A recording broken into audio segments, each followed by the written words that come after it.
অজুর মাঝখানে এই দোয়াটি পড়লে ক্ষমা লাভ হয়, পারিবারিক সুখ আসে এবং রিজিকে বরকত হয়।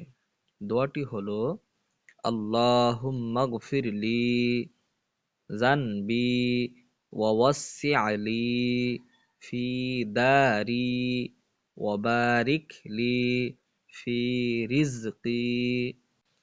আবার পড়ি, আল্লাহুম্মা গফিরলি জানবি ওয়াওয়াসসি'লি ফি দারি ওয়াবারিক লি ফি রিজকি।